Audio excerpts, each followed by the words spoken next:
एक इंडिया था। बिलखुसूस जब ये देखते हैं हम कि इंडिया पे वो प्रेशर नहीं है, हम पे प्रेशर क्यों आ रहा है? अगरचे हमने उनका फ्लैग यूज़ किया है और हम अगर यूज़ करते हुए अगरचे हम निकल पाए, ये कहूँगा मेरा बेटा नहीं है, ये तो मोदी जी का बेटा है, वो लेके आए हैं। उम्मीद नहीं थी हमें उन बच्चों की। इंडियन एम्बेसी वालों ने कुछ हेल्प नहीं करी हमारी वहाँ पे। किसने हेल्प करी? हमारे एजेंट्स ने हेल्प की है हमारी। इंडियन एम्बेसी में जाने के बाद उन्होंने हमें 2 दिन का वहाँ स्टे दिया, लेकिन कोई इतनी हेल्प नहीं हुई, क्योंकि ये युवा इस देश के लिए, इन युवाओं से आप ये उम्मीद करेंगे कि कल को जाके कहीं गांव में किसी की देश की सेवा करेंगे?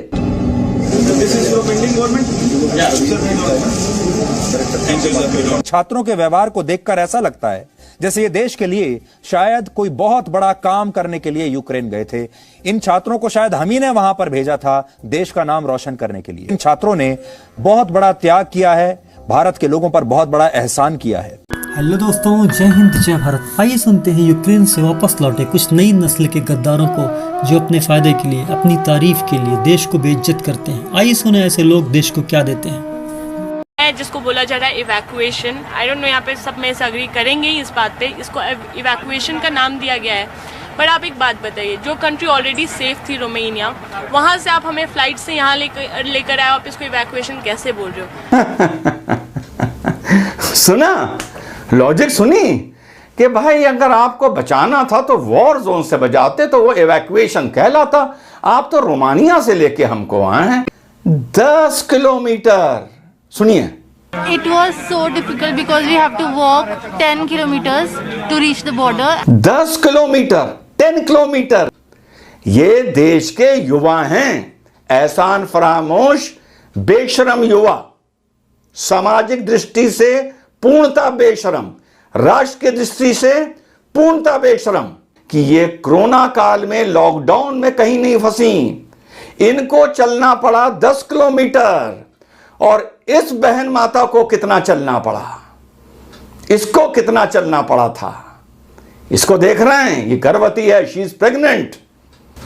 इस वक्त मैं मानता हूं पूरी दुनिया में आपदा थी, पर अगर सरकार से कोई शिकायत होनी चाहिए अगर, तो इनको होनी चाहिए। ये होती है वास्तव में जाहिल कैटेगरी। लोग हमेशा समझते हैं कि मेरा जाहिल से मतलब होता है अनपढ़। ये है जाहिल कि लड़ाई चल रही है, 2 घंटे तक का 2 शहरों तक का सीज फायर नहीं हो पा रहा है। इर्रेगुलर्स, यूक्रेन के इर्रेगुलर्स के हाथ में हथियार आ गए हैं।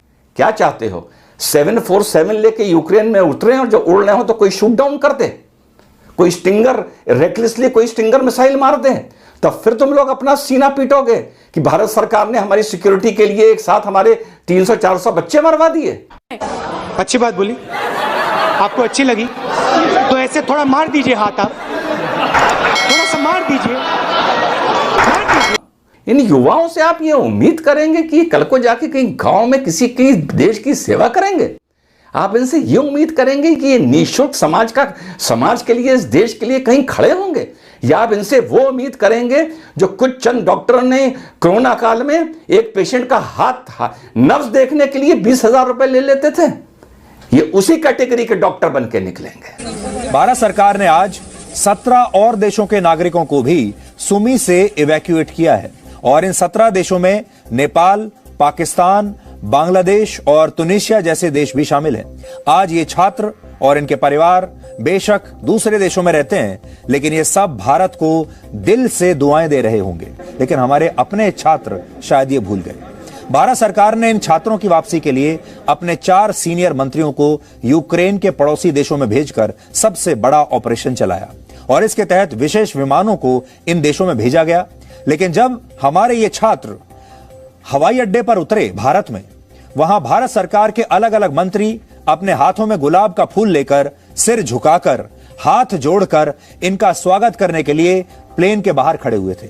इन्हें वेलकम बैक कह रहे थे, तो इन छात्रों ने उनकी तरफ देखा तक नहीं और उनके नमस्ते का जवाब तक देना उचित नहीं समझा। और हमारे देश के जो विपक्ष के लोग हैं, हमारे देश के कुछ जो लिबरल्स हैं, जिन्हें लोकतंत्र खतरे में नजर आता है, जो राजनीति से प्रेरित लोग हैं, मीडिया में भी ऐसे लोग हैं, उन्हें आज ऐसा लगता है कि किसी एक नेता का मजाक उड़ा रहे हैं। उन्हें लगता है वो मोदी का मजाक उड़ा रहे हैं, लेकिन असल में वो भारत का मजाक उड़ा रहे हैं। इन छात्रों को शायद हम ही ने वहां पर भेजा था देश का नाम रोशन करने के लिए, और ऐसा करके इन छात्रों ने बहुत बड़ा त्याग किया है, भारत के लोगों पर बहुत बड़ा एहसान किया है। सब अपने आप करना पड़ रहा है। कम से कम 1000 बच्चे एक शेल्टर में ऑफर दिया गया, जो बाथरूम साफ करेगा उसको पहले लेके जाएंगे। सीरियसली हम इतना स्ट्रगल करके और बाथरूम साफ करेंगे पहले करेंगे। ये किसने कहा था आपसे? एम्बेसी, इंडियन एम्बेसी ने।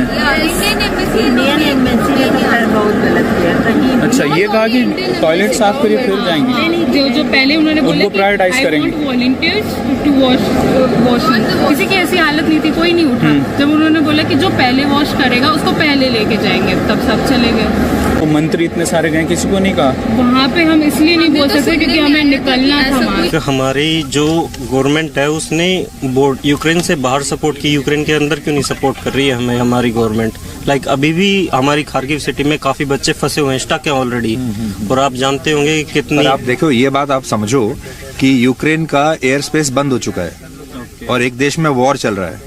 उस वॉर के क्षेत्र में किसी भी सरकार को या किसी भी फॉरेन अथॉरिटी को जाने की इजाजत नहीं मिलती। तो इसमें आपको ये देखना चाहिए कि आप, थैंक यू, जो हमारे पास है सबसे पहले हमें वो ऑप्शंस तलाशने चाहिए कि अब हम क्या क्या कर सकते हैं। तो हमने जो किया तो मुझे लगता है बहुत किया। आप लोग खुद ही उसके स्टार्टिंग से में कैसे पहुंच सकते हैं हेल्प, आप में से किसी के पास आइडिया है? जैसे अभी किससे कह के यूक्रेन प्रेसिडेंट, पर ये क्या गारंटी है कि यूक्रेन का प्रेसिडेंट या यूक्रेन की सरकार ऐसा करेगी? कैसे करेगी बताइए? वो एक दूसरा देश है, वो कर भी सकता है और मना भी कर सकता है।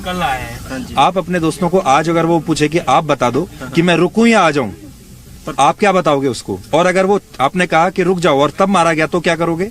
और अगर आपने कहा कि निकल जाओ तब मारा गया तब क्या करोगे? You never, it's a war. आपको ये समझना होगा। अच्छा सुनो, चैनल को सब्सक्राइब करो, उसके बाद घंटी बजा देना ताकि अगली वीडियो आपसे मिस ना हो पाए। Thank you. ये कहूँगा, मेरा बेटा नहीं आया, ये तो मोदी जी का बेटा है, वो लेके आए हैं। उम्मीद नहीं थी हमें उन बच्चों की।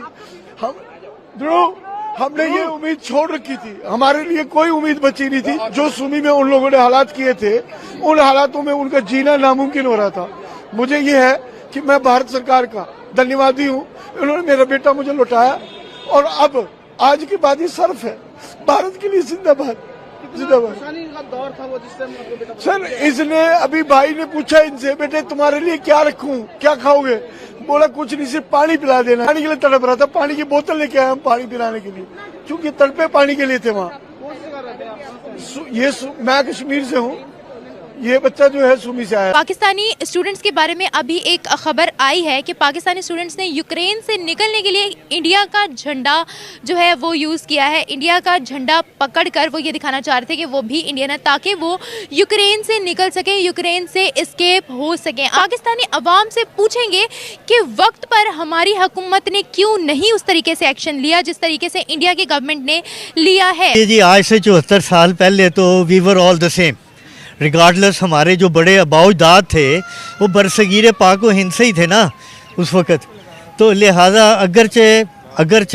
अगर जंग के सिनारियों में ऐसा सूरत अगर बन जाती है कि हमारे स्टूडेंट्स ने अगर अपनी फेस सेविंग में और अपनी जान बचाने में अगर इंडियन फ्लैग को यूज़ किया है, तो आई थिंक हमें इस चीज़ को मद्देनज़र रखना चाहिए कि ह्यूमैनिटेरियन एस्पेक्ट को एक फोरमोस्ट रखना चाहिए।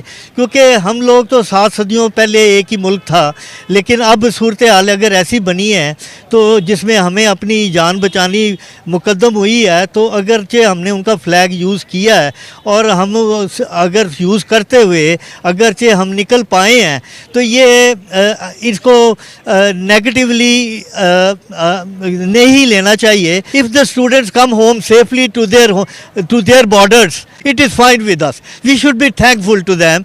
जय हिंद, जय भारत। दोस्तों, वीडियो पसंद आने पर लाल सब्सक्राइब को टच कर लाइक कर दें और घंटी के निशान को टच कर ऊपर की बेल ऑन कर लें। इससे ऐसे नॉलेजेबल और सोशल अवेयरनेस की वीडियो आपके और देश के सामने आती रहें। जय हिंद।